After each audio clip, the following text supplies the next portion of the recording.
Hello everyone, today I will explain the topic of goodwill. It is a part of reconstitution of a partnership firm. So let's continue. Meaning of goodwill. It means the good name or the reputation earned by a firm through the hard work and honesty of its owners. If a firm render good service to the customer who feel satisfied will come again and again and the firm will be able to earn more profit in future. Its meaning, goodwill is a reputation and a good name. It is result as a profit in the future or of a partnership firm. So if a firm render good service or a good product, अगर कोई firm बहुत ज़्यादा अपनी services को customers तक easily provide करती है और बहुत ज़्यादा उनको फैसिलिटी प्रोवाइड करती है जिससे कस्टमर्स को बहुत ज़्यादा सेटिस्फेक्शन होता है, या जो कंपनी प्रोडक्ट प्रिपेयर कर रही है उन प्रोडक्ट के लिए भी एक सेटिस्फेक्शन है कस्टमर्स के लिए, तो वहां पर धीरे धीरे उसकी ये स्टेबिलिटी, उसकी ये प्रोफिशिएंसी वहां पर उसको मार्केट में एबल करेगी और मार्केट में धीरे धीरे उसका नॉर्मल प्रॉफिट सुपर प्रॉफिट में कन्वर्ट होने लगेगा जो उसके फ्यूचर में उसको मिलेगा. It is an intangible asset. यह एक इंटेंजिबल एसेट है. It is generally observe that when a person pay for goodwill he she पे for something which places him in the position of being able to earn super profit as compared to the profit earned by other firm in the same industry. अब वहां पर हम इसको कैसे comparison कर सकते हैं, कैसे पता लगा सकते हैं कि जब कोई सेम इंडस्ट्री अगर ए मैन्युफैक्चर कर रहा है किसी प्रोडक्ट को और बी भी सेम मैन्युफैक्चरिंग इंडस्ट्री है, लेकिन दोनों के रेपुटेशन में, दोनों के एसेट्स में बहुत ज्यादा डिफरेंसेस हैं. ए वेल स्टेबल है, कस्टमर्स का बहुत ज्यादा बिलीव है कंपनी के ऊपर, कंपनी की गुडविल बहुत अच्छी है मार्केट में, कस्टमर्स उसकी जो सर्विस है या जो उसके प्रोडक्ट है उसके लिए वो बहुत खुश हैं और कंपनी पर अपना पैसा भी कहीं ना कहीं इन्वेस्ट करना चाहते हैं या इन फ्यूचर कर सकते हैं. क्वालिटी की वहां पर उनकी जो प्रॉब्लम्स है उनको कंपनी फेस करती है या सॉल्यूशन उनके सॉर्ट आउट करती है.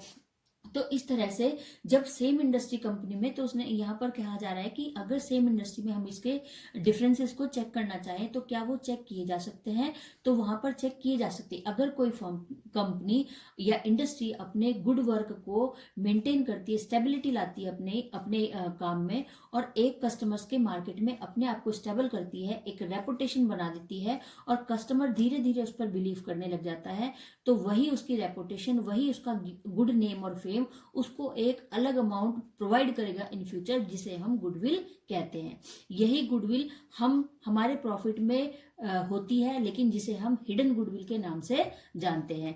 It is generally observe that when a person pay for goodwill he she pays for something which place him in position of being able to earn super profit as compare to the profit earn by other firm in same industry. और वहां पर एक normal profit से जब हमें super profit calculate होने लग जाएगा, सुपर प्रॉफिट अचीव होगा, तो वहां से हमें पता चलने शुरू हो जाता है कि हम अब गुडविल में आ चुके हैं और हमारी फर्म जो है वो रेपुटेशन है और मार्केट का गुड नेम और फेम दोनों बन चुके हैं मार्केट के अंदर. Factors affecting the value of goodwill. कौन कौन से फैक्टर्स हैं जिससे गुडविल अफेक्ट होती है? Nature of business. सबसे पहले डिपेंड करता है कि हम किस तरह के बिजनेस को करते हैं.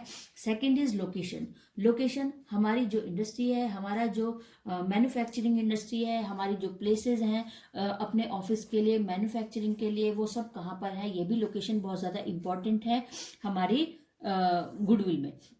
Third is efficiency of management, कि अगर हमारी एफिशिएंसी, मैनेजमेंट में बहुत ज्यादा एफिशिएंसी है, कस्टमर सपोज एक फर्म है जो सर्विस प्रोवाइड करती है किसी चीज की और वहां से जो भी क्वेरी कस्टमर्स की है उसको धीरे धीरे और time to time short out करते रहते हैं, उनकी प्रॉब्लम को शॉर्ट आउट करते हैं, उनको एक गुड क्वालिटी या गुड सर्विस को और हम कैसे अच्छा बना सकते हैं, इन सभी चीजों के व्यूज वहां से कलेक्ट किए जाते हैं, उनके ओपिनियन सुने जाते हैं. तो उससे धीरे धीरे क्या होता है, एक मैनेजमेंट पे जो कस्टमर्स की जो एक बिलीव होता है वो बनने लग जाता है और जिससे एक मैनेजमेंट भी बहुत ज्यादा एक मोटिवेशन होता है, मोटिवेटेड पार्ट होता है हमारे गुडविल को अर्न करने के लिए.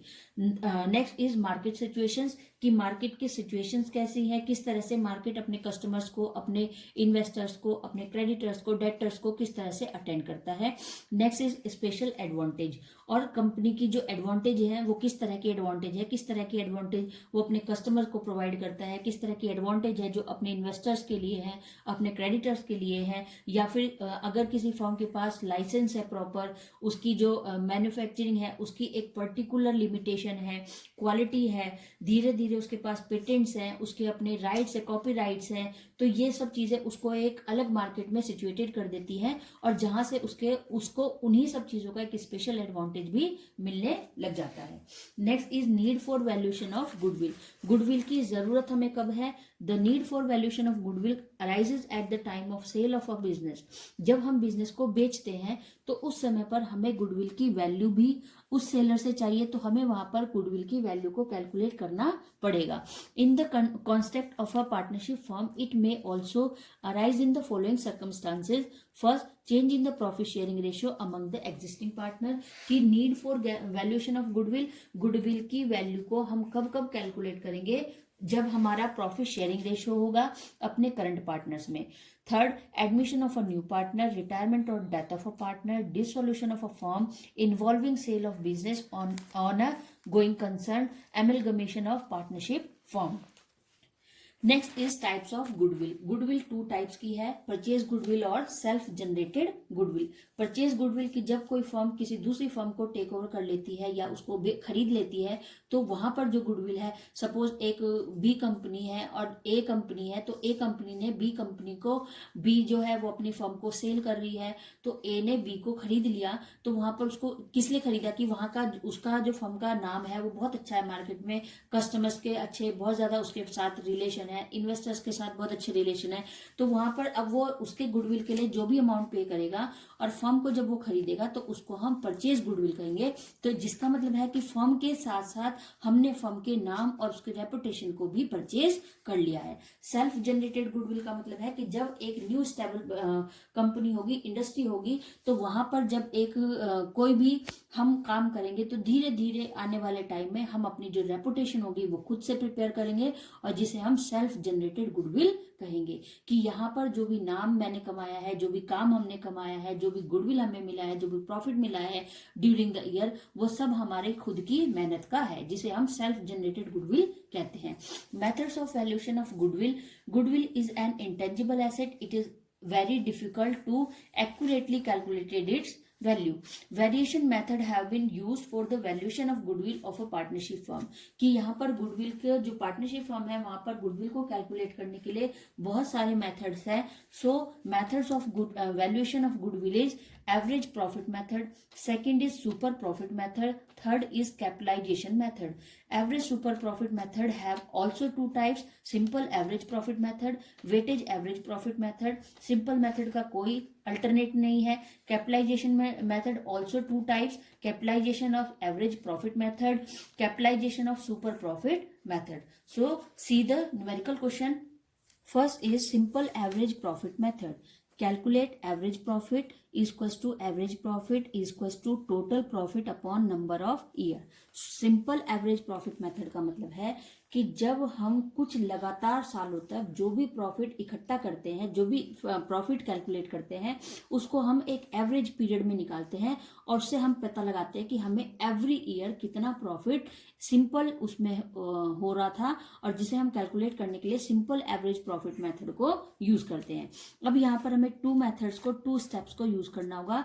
First is calculate average profit, कि जहां पर हमें एक औसत लाभ देखना है, कि हमें एक सुपर प्रॉफिट, बहुत ज्यादा पैसा नहीं देखना है, बहुत ज्यादा लाभ नहीं देखना है, एवरेज देखना है। तो औसत लाभ देखना है कि फर्म ने औसत, हमेशा एवरेज का मतलब होता है कि जहां पर कोई प्रॉफिट या लॉस नहीं होता उसे हम एवरेज कहते हैं। कि फर्म ने अपना कंटिन्यूसली वही काम करती रही जो वो कर रही थी और लगातार जो 5 साल 6 साल तक उसके काम थे वो सेम थे, और वहां पर उसको एवरेज प्रॉफिट फर्म को क्या रिसीव हुआ, जिसे हम सिंपल एवरेज प्रॉफिट मेथड कहते हैं। और एवरेज प्रॉफिट मेथड में हम सिंपल एवरेज जो है प्रॉफिट का उसको कैलकुलेट करते हैं। सेकेंड, हमें गुडविल को वहां पे कैलकुलेट करना है, तो उसके लिए हमारे पास है average profit into number of years purchased. So the question is, the goodwill of a firm is estimated at 2 years purchase of the average profit of the last 5 years are 15,000, 18,000, 17,000, 10,000, 4000 calculate goodwill. अब यहाँ पर firm कह रही है कि suppose एक firm है जिसकी गुडविल को हमने एट 2 years परचेज, कि अभी एक फर्म को हमने 2 साल पहले खरीदा था और उस 2 साल पहले जो फर्म को खरीदा गया था वहां पर फर्म के पास 5 साल के प्रॉफिट थे, जिसमें हमें गुडविल को कैलकुलेट करना है कि फर्म के जो प्रॉफिट थे 5 साल के उसमें उसका जो गुडविल की वैल्यू थी वो कितनी थी, ये कैलकुलेट करनी है। So the first is average profit हमें निकालना है कि उसका एवरेज प्रॉफिट क्या था फर्म का, total profit upon number of years. Total profit हमने सबको प्लस कर दिया अपॉन नंबर ऑफ ईयर्स, कितने साल से काम कर रही है फर्म, 5 साल से, तो यहाँ पर 10,800 का एवरेज प्रॉफिट कैलकुलेट हुआ। गुडविल, अब यहाँ पर 10,800 की जो गुडविल है, गुडविल को हमें कैलकुलेट करना है कि अब 5 साल के प्रॉफिट में फर्म की जो गुडविल है वो कितनी है, कितने साल की, 2 साल की गुडविल यहाँ पर पूछी गई है कि goodwill of a firm is estimated at 2 years, कि जो गुडविल है फर्म की आपको 2 साल की गुडविल को वहां पर कैलकुलेट करना है। सपोज 5 साल के प्रॉफिट में आपको, 5 साल के प्रॉफिट का मतलब है कि 3 साल तक आपको कोई भी गुडविल नहीं मिली, जो मिली वो फर्म नहीं जानना चाहती क्योंकि वो उसका स्टार्टिंग टाइम था, लेकिन अब उसके बाद वो कह रही है कि लास्ट 2 years में मुझे फर्म को गुडविल कुछ मिली है या नहीं, वो चेक करना चाह रही है कि मार्केट के हमारे अंदर जो गुडविल मेंटेन हो पा रही है, हमारी रेपुटेशन है या नहीं। तो गुडविल निकालने के लिए AP average profit into number of years purchase, हमारे पास एवरेज प्रॉफिट है 10,800, number of year purchase, goodwill हमें 2 साल की गुडविल को यहाँ पे कैलकुलेट करना है, सो इनटू 2 इक्वल्स टू 21,600 की गुडविल जो है वो फर्म की है। अब अगर हम 15,000, 18,000, 7, 10 और 4,000 को प्लस करते हैं तो 54,000 का यहाँ पर टोटल प्रॉफिट होगा। टोटल प्रॉफिट में से 21,600 की जो गुडविल है वो फर्म ने नाम से अपने काम से कमाई है, जिसके लिए उसने कोई एक्स्ट्रा काम नहीं किया। Next, the second question is the goodwill of the firm is estimated at 2 years purchase of the average profit of last 5 years, which as follow। अब यहाँ पर एक और क्वेश्चन मैं यूज कर रही हूँ कि जहां पर प्रॉफिट ने, जहां पर फर्म ने 5 साल का प्रॉफिट और लॉस गेन किया। प्रॉफिट है यहाँ पर 2012 15,000 profit, 2013 18,000 profit, 7,000 loss, 10,000 profit, 4,000 profit, calculate goodwill. AP average profit निकालना पड़ेगा सबसे पहले, AP TP total profit upon number of year purchase, total profit कर दिया, यहाँ पर जो प्रॉफिट होंगे वो प्लस हो जाएंगे, लॉस होंगे तो माइनस कर देंगे, तो इस तरह से 15,000 plus 18,000 minus 7,000 plus 10,000 plus 4,000 upon 5 equals to 8,000 का हमारे पास एवरेज प्रॉफिट। अब अगर 8,000 को इंटू 5 करोगे वापस से तो 8 5 जा 40, जिसमें से 7,000 हमने क्या किया, लॉस था, तो लॉस हमारे प्लस हो जाएंगे, तो कितना हो जाएगा 47,000। अब यहाँ पे इसने कहा गुडविल को निकालने के लिए AP into number of year purchase, goodwill हमारे पास है 8,000 रुपीज एवरेज प्रॉफिट और हमें 2 साल की गुडविल कैलकुलेट करनी है, तो 16,000, इसका मतलब 54। सपोज यहाँ पर जो भी टोटल प्रॉफिट हो रहा है, टोटल प्रॉफिट में से 16,000 की हमारी गुडविल है, जिसके लिए मार्केट में हमारा एक 16,000 की value as a goodwill prepare हो चुकी है। Next method is weightage average profit method. Weightage average profit method का मतलब है कि जहां पर फर्म कुछ सालों के लिए, 1 2 3 या 4 साल के लिए हमें एक वेटेज देती है और कहती है कि यहाँ पर कैलकुलेट करो कि सपोज जो प्रॉफिट हम गेन कर रहे हैं उस प्रॉफिट को हमने कितने साल तक लगातार यूज किया और कितने चेंजेस उसके अंदर आए। A firm profit for the last 5 years were 20,000, 30,000, 40, 50 and 60। Calculate the value of firm goodwill on the basis of 3-year purchase of weightage average profit of after using weight of 1 2 3 4 5। इस तरह के question में आपको हमेशा जिस भी method से goodwill को कैलकुलेट करना है वो मेथड गिवन होगा। सपोज यहाँ पर हमें दिया था कि एवरेज प्रॉफिट मेथड निकालना है, एवरेज प्रॉफिट कैलकुलेट करना है। सेकंड यहाँ पर कहा था कि गुडविल कैलकुलेट करना है। तो इस तरह के पॉइंट्स को ध्यान से पढ़िएगा कि average profit, super profit, normal profit, उसके बाद गुडविल, तो ये सब टर्म हमें क्वेश्चन के अंदर गिवन होती है, जिससे हम उसको आइडेंटिफाइड करते हैं कि हाँ हमें क्वेश्चन में क्या कैलकुलेट करना है। तो यहाँ पर जैसे इसने कहा वेटेज, तो हमेशा वेटेज के क्वेश्चन में हमारे पास वेट होगा, जिससे हम समझ जाएंगे कि ये question weightage average profit method का है। तो वेट है 1 2 3 4 5। So the solution is year 5 year, profit हमने सब लिखा। वेटेज यहाँ पर गिवन है 1 2 3 4 5, टोटल वेट हो गया 15,000। अब यहाँ पर product 120 into 1 equals to 20, 30 into 2 60, 40 into 3 120, 50 into 4 2 lakh, 60 into 5 3 lakh, total product 7 lakh. इसका मतलब है कि सपोज पहले साल में आपने 20,000 का प्रॉफिट गेन किया था, तो पहले साल में सिर्फ आपको 20,000 का प्रॉफिट ही अचीव हुआ। सेकेंड ईयर में इसका मतलब है कि अब अगर 15 साल इसका मतलब है कि 15 साल से मार्केट में आपकी फर्म जो है वो काम कर रही है।